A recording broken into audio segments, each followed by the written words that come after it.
minhas senhoras e meus senhores. A 9 de julho de 1832, as forças leais a D. Pedro, também conhecidas como Exército Libertador, tomaram a cidade do Porto durante as Guerras Liberais. Foram depois sujeitas a um longo, cruel e doloroso cerco pelas tropas miguelistas. A este tremendo momento de luta pela liberdade chamou a nossa história o Cerco do Porto. D. Pedro e o povo do Porto resistiram, sitiados durante mais de um ano, a bombardeamentos, a ataques de forças em número muito superior. Resistiram à doença, resistiram à privação. Resistiram e não cederam. E com eles, Almeida Garrett, Alexandre Herculano e Joaquim António de Aguiar, entre outros. Muitos portuenses combateram, muitos deram a sua vida na defesa da sua cidade, onde se concentrava realmente a última esperança da liberdade contra o passado e o absolutismo. Este episódio da história do Porto marcou de forma indelével a nossa cidade, pela nobreza da causa, pela invencibilidade e pela lealdade sem mácula. Se necessário, como necessário foi, contra o poder instalado para lá dos seus muros, e quaisquer que fossem os sacrifícios. Nesse momento crucial, como agora, a cidade do Porto mostrou o caráter das suas gentes e assim moldou e fez crescer o seu caráter. O Cerco do Porto deixou marcas na nossa cidade, marcou-nos com cicatrizes de que hoje tanto nos orgulhamos e que até percorrem a nossa toponímia. É ver a Praça do Exército Libertador, é ver a Rua 9 de Julho, a Rua de Sá da Bandeira ou o Largo Coronel Pacheco.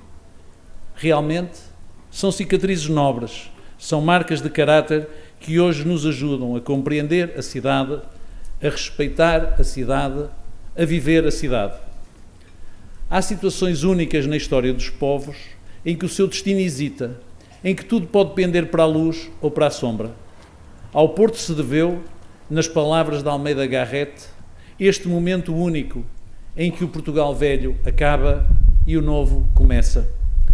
E D. Pedro IV de Portugal e I do Brasil bem o percebeu e não o esqueceu, pois, como se sabe, o seu coração repousa entre nós como representação máxima de gratidão para com a cidade e para com todos aqueles que, quando tudo era difícil e parecia desesperado, estiveram a seu lado, escolheram a liberdade e rejeitaram o absolutismo.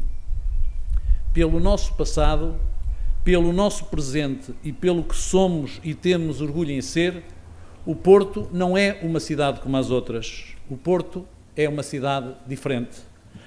Nós somos diferentes, sem sobranceria e muito menos invocando uma qualquer superioridade. E somos diferentes porque carregamos connosco a capacidade de sofrer e a capacidade de resistir. Mas também somos diferentes, nunca se esqueçam, por carregarmos esta capacidade de vencer. A ideia de um exército libertador desembarcar no Mindelo e tomar a cidade tem um valor simbólico fortíssimo, mas não se transpõe sem mais para os dias de hoje. O Porto não está sitiado, não é uma cidade cercada, nem está entrincheirado. 180 anos depois, o Porto é uma cidade aberta, plural, tolerante e que não a exclui. Que fique claro que não exclui ninguém, antes acolhe a diferença, a respeita e até a promove. O Porto é liberal, exige o que é seu ou aquilo que lhe é devido. Não quer mais, mas não aceita menos. O Porto acredita num sentido de honra e de palavra que outros foram esquecendo ou vão fazendo por esquecer. O Porto não quer ser capital, mas sabe o papel decisivo da cidade e das cidades nesta viragem histórica em que os Estados vão perdendo soberania e novas formas de soberania e de cooperação se estão a desenvolver à frente dos nossos olhos.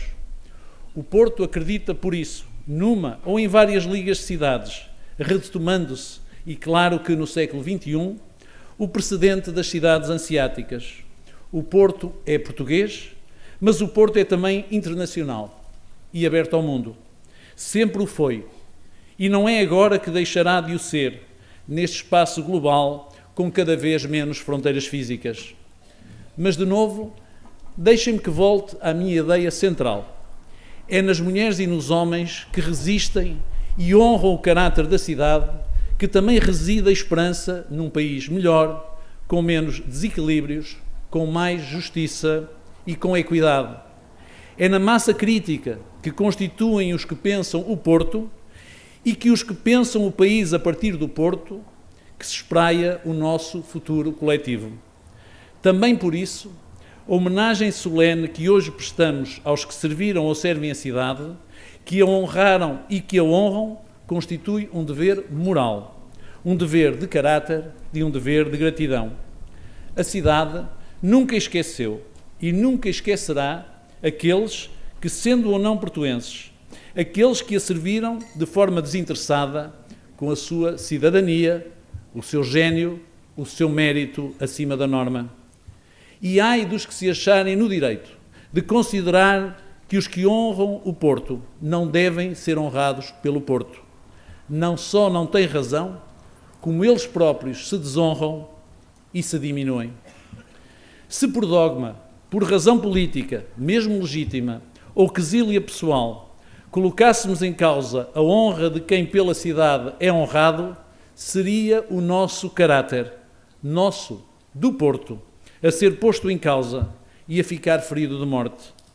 Quanto mais não fosse porque, felizmente, o cerco do Porto terminou em 1833. Os que aqui honramos, de forma mais do que merecida e sufragada pelo Executivo a que me orgulho de presidir, não são por tudo isto os distinguidos do Presidente da Câmara Municipal do Porto, ou ainda pior, de um qualquer diretório, partidário ou não, ou de qualquer obediência sectária. Os que aqui honramos hoje são, e aqui o afirmo solenemente, honrados pela cidade do Porto.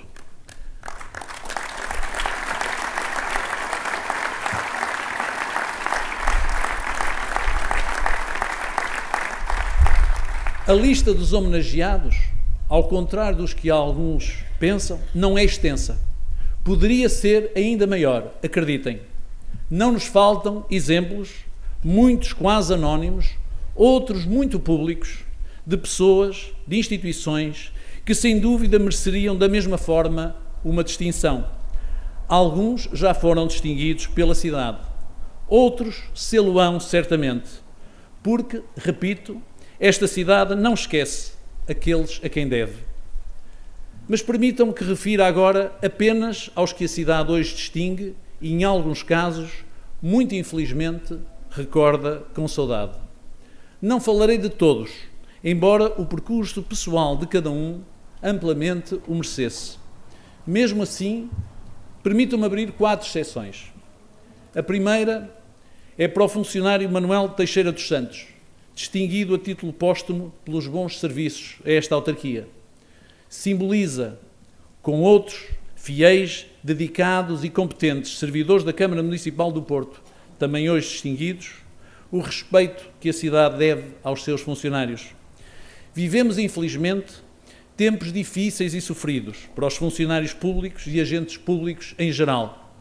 Vivemos tempos em que tantos se atrevem, às vezes sem pudor, a desconsiderá-los e a faltar-lhes ao respeito.